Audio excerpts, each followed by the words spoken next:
Or not? Thank you, Mr. President, distinguished colleagues. I am Senator Chukuma Frank Ibezim, representing Imonot. Mr. President, distinguished colleagues, I am delighted for the opportunity to lead the debate on the general principles of the African Union Convention for the protection and assistance of internally displaced persons in Africa, Domestication and Enforcement Bill 2021. You will recall that the first reading of this bill took place on Wednesday, 30th June 2021. The bill essentially seeks to domesticate and provide a robust legal and institutional framework for the implementation of the African Union Convention for the protection and assistance of internally displaced persons in Africa, Kampala Convention, signed by the federal government of Nigeria on October 23, 2009, and formally ratified on 17th April 2012. This bill is therefore in compliance with the requirements of Section 12 of the 1999 Constitution of the Federal Republic of Nigeria, as amended, which requires that treaties signed between Nigeria and other countries or international bodies should be first domesticated by an act of the National Assembly with further ratification by a majority of the houses of assembly in the Federation. The primary motivation behind this bill is to put in place an ideal legal framework and mechanism for addressing core IDP issues in the country. The domestication of the Kampala Convention will pave way for a paradigm shift from relief and humanitarian assistance to IDPs, which appears to be the focus of most IDP intervention in Nigeria, to other germane issues pertaining to IDP nationwide, such as prevention, protection, rehabilitation, reintegration, and resettlement of survivors, reconstruction of damaged infrastructure, the provision of foundational education, and environmental remediation. The latter aspects of IDP's management are not adequately addressed under this existing legal and institutional framework as a result of overlap of statutory responsibilities of poor delineation of mandates. As a result of this, most victims of displacements are left to their fate, and after the relief phase, or even without basic relief assistance, as an empowerment right. Education is the primary vehicle by which economically and socially marginalized adults and children can live themselves out of poverty and obtain means to participate fully in their communities. We are also aware that people uprooted from their homes are even more vulnerable if they cannot read and write.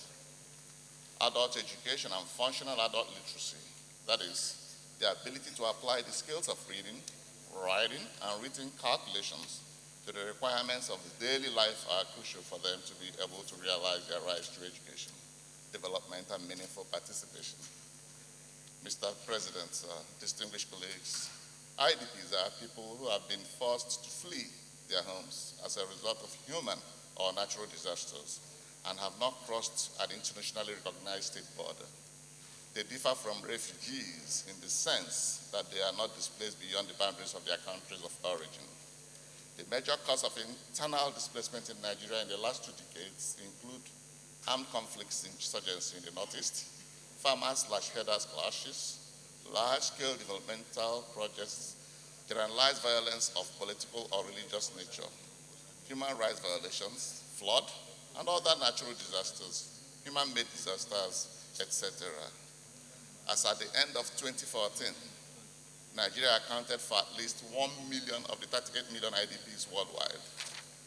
Latest figures on displacement in Nigeria compiled by the International Displacement Monitoring Center, IDMC, shows that at the end of 2020, Nigeria contributed about 2.7 IDPs to the world global internal displacement figure of about 55 million, with the figure rising daily, and most of the victims camped in overcrowded IDP camps across the country.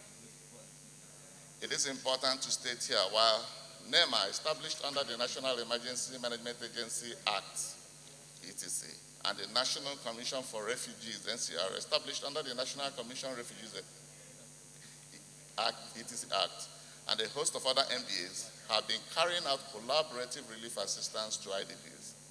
None of these institutions, including those at the state levels, have adequately addressed post-relief aspects of IDPs management, such as prevention, protection, rehabilitation, reintegration and resettlement of survivors, reconstruction of demand infrastructure, and environmental remediation.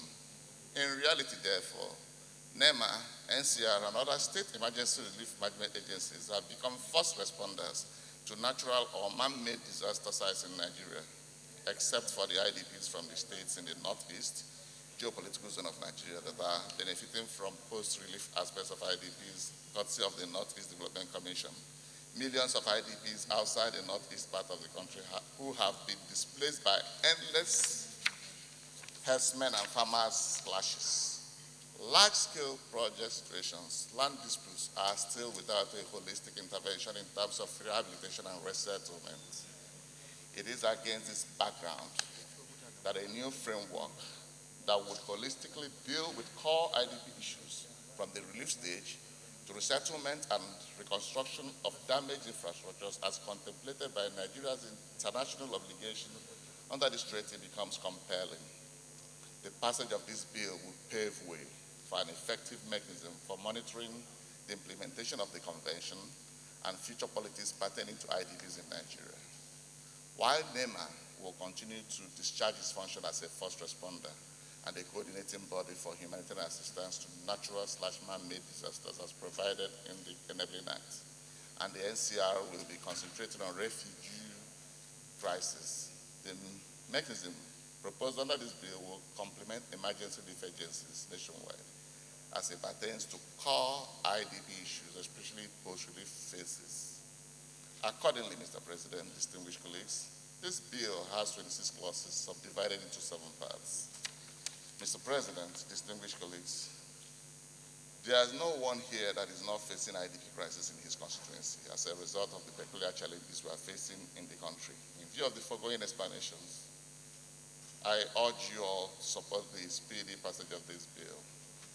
In compliance with Order 77/3 of the Senate Standing Orders 2015 as amended, I wish to declare that this bill has no additional financial implication on the Treasury of the Federation, as it only seeks to maintain domestication of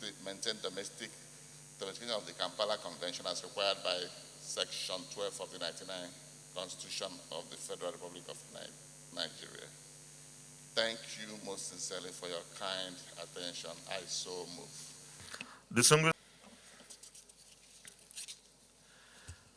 A bill for an act to domesticate the African Union Convention on the Protection and Assistance of Internally Displaced Persons in Africa, and for other matters therein 2021 second reading taken. And the bill is referred to the Committee on Judiciary, Human Rights and Legal Matters to report by within 4 weeks. Leader of the Senate.